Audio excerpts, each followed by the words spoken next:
शादी एक ऐसा शब्द है जिसे सुनकर सबके चेहरे पे खुशी और मुस्कान आ जाता है।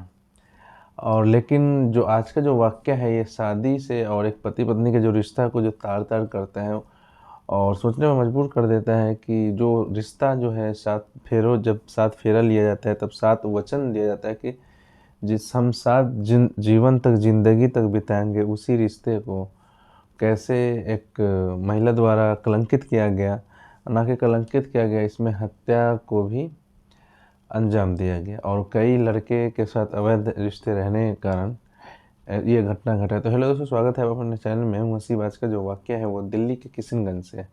किशनगंज में क्या होता है कि एक पति और पत्नी दोनों साथ में एक किराए के मकान में रह रहे थे। पत्नी काफ़ी खूबसूरत थी और पति भी ठीक-ठाक था। पति जो है वो मज़दूरी का काम करता था। वो हर रोज़ अपना टाइम पे मज़दूरी के लिए निकल जाता था और वो शाम को ही आता था। लेकिन उसकी जो पत्नी होती है वो हिना, हिना नाम होता है उसकी पत्नी का, वो अकेली रहती थी और वो बालकनी में बैठा करती थी। उसको कोई रोकने-टोकने वाला नहीं था क्योंकि वो अकेला किराए के मकान में रहती थी। फिर बालकनी में बैठती थी, लेकिन उसके जो अड़ोस-पड़ोस में कुछ लड़के रहते थे और उसके जो हस्बैंड है उनसे जान-पहचान था उन लोगों का। उसमें से एक लड़का था संजय, जिसका आयु लगभग 20 ईयर्स 20 साल का था और वो अक्सर उसको देखा करता था, लेकिन वो उसको कुछ बोल नहीं पाता था।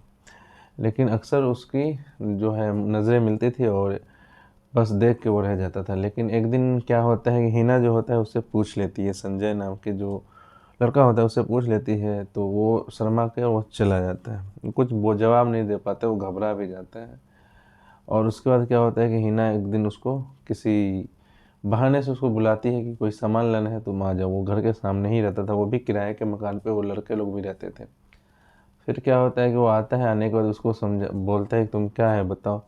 तो वो डायरेक्टली उस दिन बोल देता है कि मैं आपको पसंद करता हूँ। उसके बाद फिर होना क्या था, वो उसके साथ संबंध बना लेती है हिना और सारी जो अपनी शादी के जो रिश्ते होते हैं उस सारे उसको लांघ कर, उसको पीछे छोड़कर वो उसके साथ संबंध में आ जाती है। और फिर जब होता है कि संजय को जब भी मौका मिलता है, वो इसी फिराक में रहता था कि कब वो जाए, उसका जो पति होता है रिजवान, वो कब जाए और मैं जाकर उसके साथ संबंध बनाऊँ। फिर आए दिन ऐसा चलता रहता, वो जाता वो इधर आ जाता और उसके बाद उस आना-जाना भी काफ़ी बढ़ गया था। लेकिन अचानक से क्या होता है कि एक दिन जब रिजवान चला जाता है ड्यूटी, फिर वो वापस आता है तो देखता है कि वो उसके ही सीढ़ी पे बैठा हुआ है, मतलब जीना जो होता है उसी। संजय तुम यहाँ पे क्यों बैठे हो, चलो मेरे कमरे पे चलो। वो कमरे पे ले जाता है और ले जाने के बाद अपने पत्नी से बोलता है कि देखो ये संजय है और उसकी पहचान, वो ऑलरेडी एक दूसरे को जानते थे और एक दूसरे के साथ संबंध भी बना चुके थे, लेकिन उसके पति को नहीं खबर होता है। फिर क्या होता है कि वो रिजवान जो अपने पत्नी को बोलता है कि ये संजय, अगर तुम्हें किसी चीज़ की ज़रूरत पड़े तो इसको बोल देना, ये ला देगा। और ये फिर आना जाना हो जाता है, उसको कोई रोक नहीं हो, फिर उसको फ्रीडम मिल जाता है। उसके बाद आए दिन वो आता रहता था और संबंध बना के जाया करता था। लेकिन क्या होता है कि एक दिन जब संजय फिर से, रिजवान जाने के बाद वो फिर से जब आता है तो देखता है वो किसी और के साथ वो संबंध बना रही होती है। इसमें वो देख कर और चला जाता है, खिड़की से देखता है और चला जाता है और वो उसको अंदर ही अंदर में गुस्सा आ रहा था। लेकिन फिर जब वो दिन गुजर जाता है, दिन गुजरने के बाद ये संजय बहुत गुस्से में होता है, शराब पीता है, पीने के बाद फिर कल का इंतज़ार करता है, कल होता है, फिर वो जाता है और जाने के बाद वो उस दिन संबंध नहीं बनाता और वो बोलता है कि मैं तुमसे प्यार करने लगा हूँ हिना से। लेकिन हिना बोलती है कि क्या बावला वाले बातें कर रहे हो तुम, कैसी बातें कर रहे हो, प्यार व्यार को मैं कुछ नहीं मानती हूँ। जो तुम्हारा ज़रूरत है चीज़ें तुम करो, मेरी जो ज़रूरत है ख्वाहिशात मैं पूरी करती हूँ। बाकी प्यार व्यार के चक्कर में मैं नहीं पड़ती, मैं एक मैरिड लेडी हूँ, शादीशुदा लेडी हूँ। लेकिन वो हर चीज़ बोल रही थी, लेकिन वो जो लड़का होता है संजय, वो बोलता है कि मैं आपसे प्यार करने लगा हूँ।